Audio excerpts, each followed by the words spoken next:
Olá, grupo, tudo bem?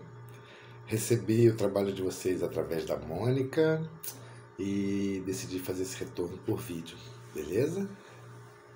Primeiro, o seguinte, vocês me pegaram assim na isca, né? Porque é um tema interessantíssimo. Tanto a questão da autoestima, como o paradigma que vocês pegaram para trabalhar as questões de força de caráter. Na questão da autoestima, perfeita percepção de vocês, dos jovens, sobre a própria imagem, né? E ela é uma habilidade, você ter uma autoimagem coerente, saudável. Sim, nós podemos ter imagens doentias sobre nós mesmos ou saudáveis sobre nós mesmos, que nos depreciam ou que nos exaltam demais e sustentam uma prepotência. Então, a autoestima é uma construção de uma habilidade emocional, digamos, que fundamenta outras habilidades. Se eu não tiver autoestima, eu não tenho coragem de me expor num grupo. Eu não tenho coragem de, numa reunião, falar minha ideia. Eu não posso ser proativo e tomar uma atitude sem ser demandado. Se eu não sinto que eu vou conseguir executar bem esse trabalho. E para eu sentir que eu vou executar bem o trabalho, eu tenho que me avaliar bem, com coerência, mas eu tenho que ter uma autoimagem positiva, certo?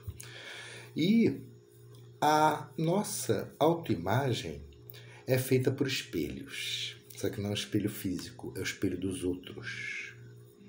Vocês podem reparar, né, muitos professores, cara, assim, eu já virou assim, e porque eu vejo uma coisa bonita em cada um, eu chamo jovens, né, de qualquer idade, meus amigos, vizinhos, fala lindão, e aí bonitão, e aí queridão, sempre botando pra cima.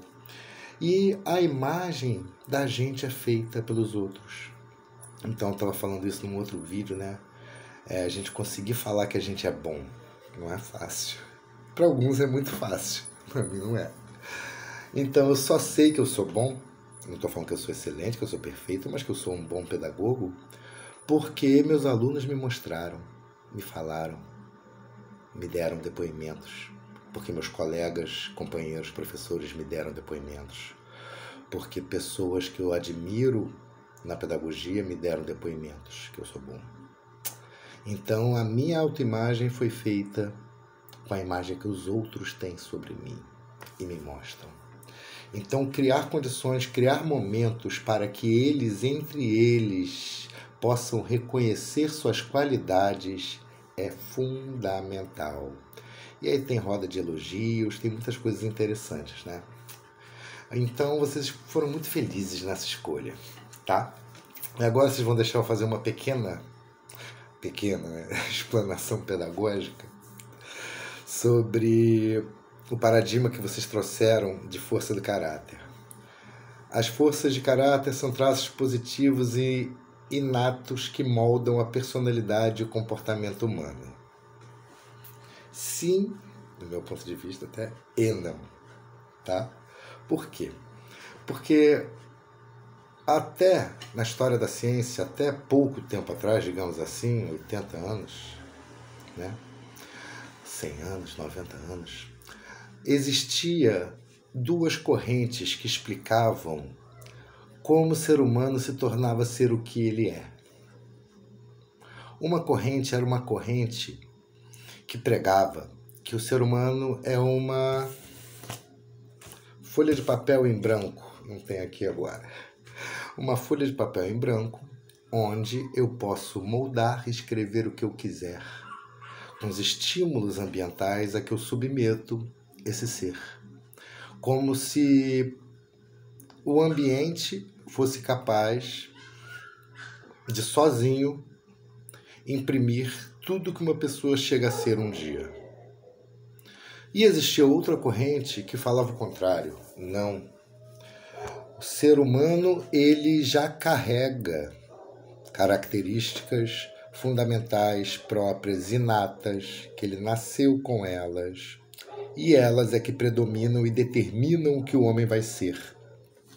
É uma briga na história das ciências que tinha os inatistas e os comportamentalistas. Os inatistas tinham diversas linhas e os comportamentalistas também. E aí chegou uma pessoa chamada Jean Piaget e fez talvez a maior sutura epistemológica da história. O que é uma sutura epistemológica? É eu costurar uma teoria com a outra sem fazer um Frankenstein, né? Porque aparentemente coisas tão contraditórias, peraí, um é inato, o outro é comportamentalista, como você costura isso? E ele costurou. Ele falou, nós somos seres que somos formados pela interação do que a gente já traz, da minha genética, dos meus atos reflexos, que são hereditários, estão gravados nas células, o ato reflexo de mamar, o ato reflexo de prensa na mão.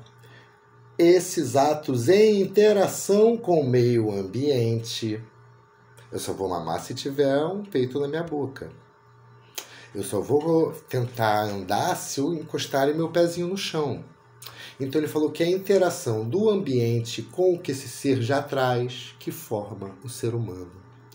Isso foi muito importante para nós, porque tirou o determinismo que reinava para explicar como o ser humano se desenvolvia e chegava ao que ele é.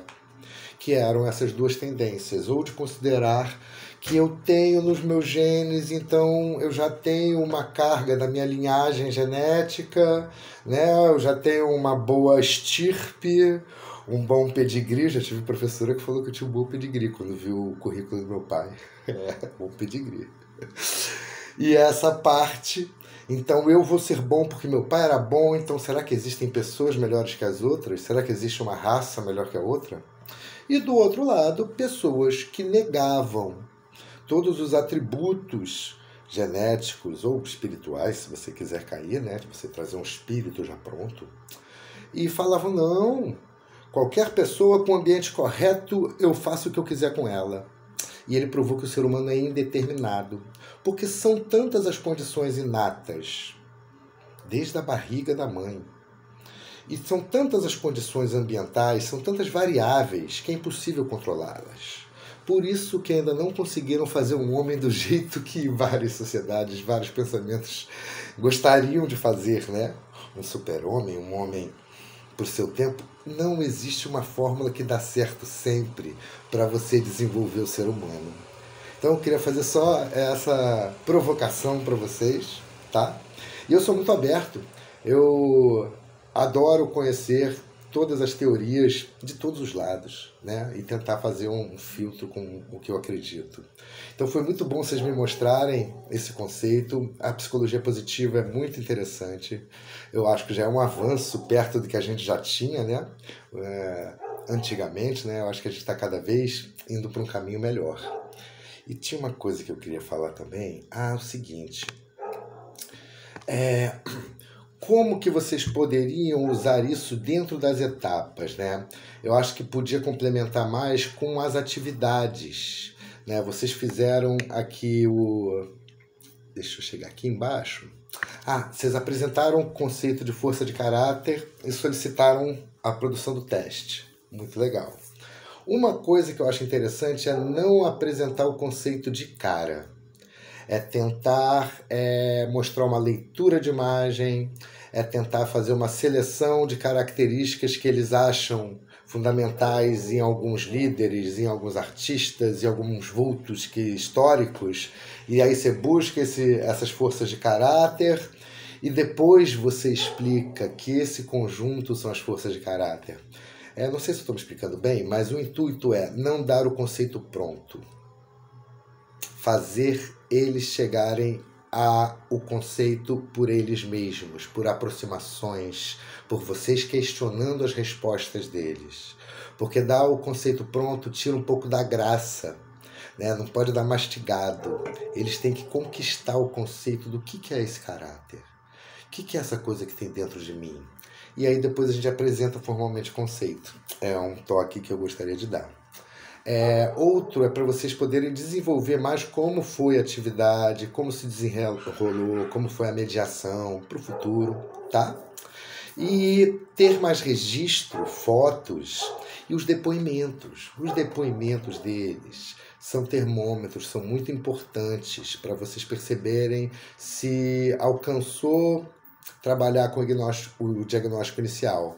Se, por exemplo, eles após essas aulas, vocês irem fazendo registros e pegando depoimentos, ver se a interação aumentou, se aquele que era mais quietinho começou a falar mais, se eles estão rindo mais. A autoestima está relacionada a isso. Se eles estão falando mais, fazendo mais bagunça, porque quando eu tenho a minha autoestima, eu me sinto mais à vontade, eu acabo passando um pouco do limite, porque eu sei que o professor não vai me quebrar, que o outro não vai falar que eu sou bobo, eu me sinto à vontade, espontâneo. Então a autoestima me deixa mais à vontade para falar, para as atividades acontecerem com mais engajamento. Então vocês fazerem registros e coletarem depoimentos pode ajudar muito. Gente, desculpa, o vídeo já está ficando longo demais, não queria. Mas como o tema é interessante, vocês pegaram um trabalho muito interessante, eu quis, né, fazer esse pequeno discurso intelectual, epistemológico. Agradeço demais, tá? Estou ao dispor para o que vocês quiserem. Pode me mandar um zap para a gente estar sempre de ombro a ombro juntos, tá? Até depois do fim. Grande abraço.